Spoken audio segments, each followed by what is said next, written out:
Alright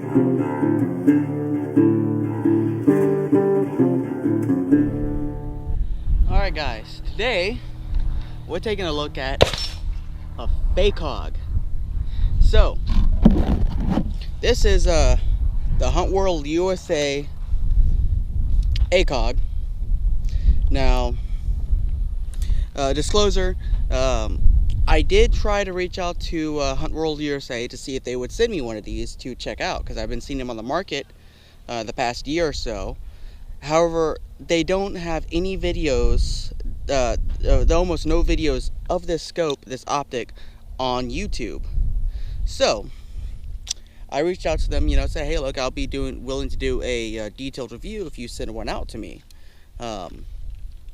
They said, unfortunately, they weren't doing that because apparently they were selling so many of them that they didn't have any to spare, which doesn't make sense because you would think for $150, or I think I paid just over $150.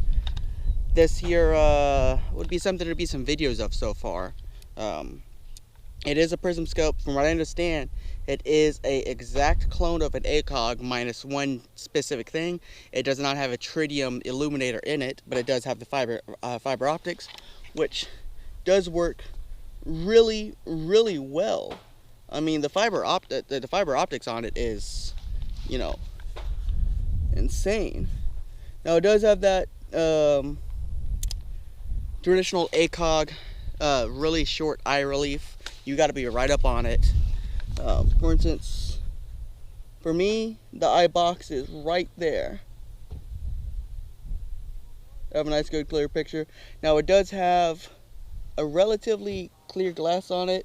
It is slightly yellowed, nothing crazy. I don't know if I can get good footage through here.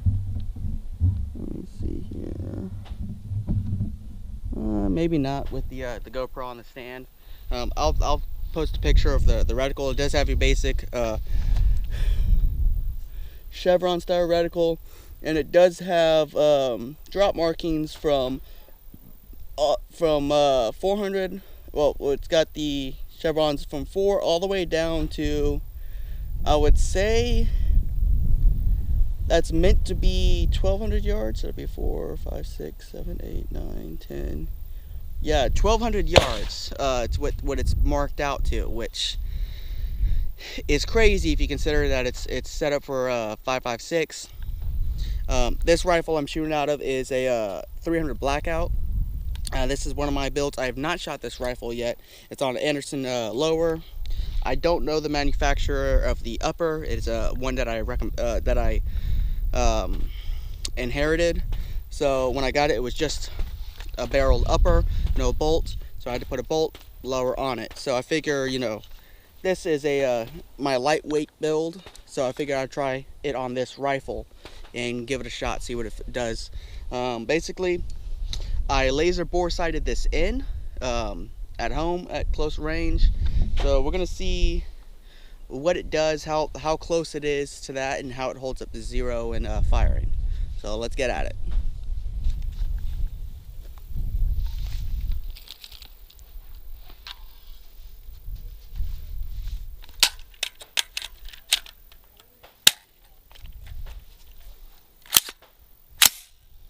And I am shooting steel case.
right, first impressions. It is a little off. When I sighted, laser bore sighted at home, I was only able to do maybe 15 yards maximum rate, so I was hitting high. Once I adjusted for that, I was hitting on target, and it did appear to be somewhat holding zero for where I was hitting. So I'm gonna go grab the target, and we're gonna kind of see what where we're at. So considering that this scope isn't actually sighted in properly, and I was just adjusting for holdover while I was looking at where I was hitting, not bad. Considering how many shots I shot, not excited. I do assume if this scope was sighted in properly, I would have been able to put all targets or all shots in this target no problem. So I'm going to load up the mag again, and we're going to do a rapid fire with it and see what it does.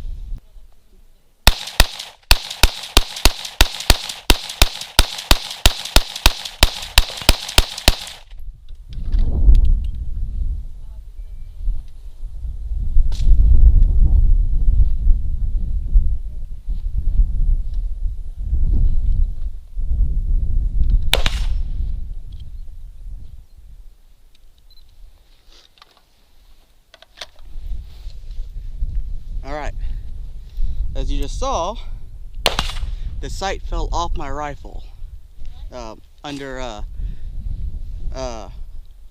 rapid fire. Now I assume, looking at the sight, no damage of any kind.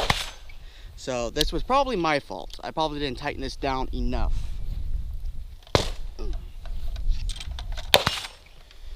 But as you can see, it's got a rapid fire and a drop test in one. So there's that. So I'll have to tighten this up with a screwdriver, put some ooga boogas behind it, and see what it looks like.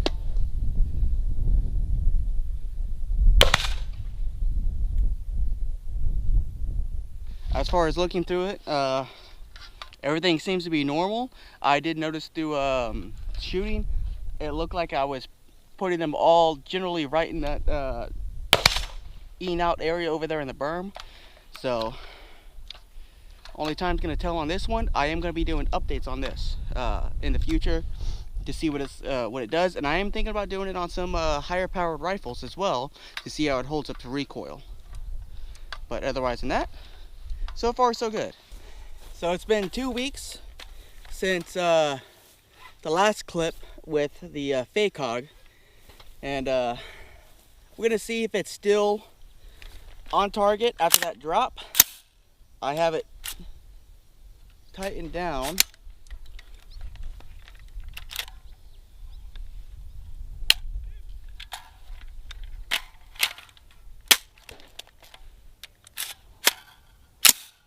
All right, well, let's see if it's still on target somewhat.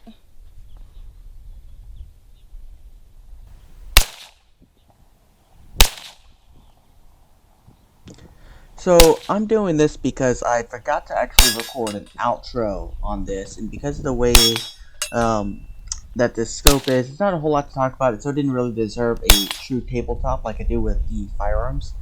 So anyways, these are right now running about 140 on Hunt World USA's website. If you're looking for a single power, pretty sturdy scope that doesn't require batteries, these are actually a fairly good option. I'm impressed with it. I'm going to try this hunting season to see what happens if I throw it on a couple large caliber rifles, you know, either 308 or 458, or and see kind of what happens. But anyways, I might do an update on this one if anything develops. All right.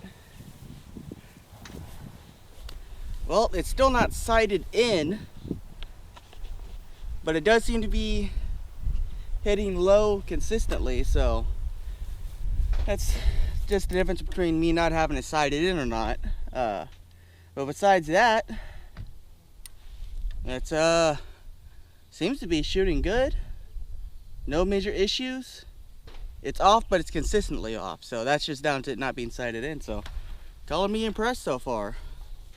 For $100 something, $170, that ain't bad.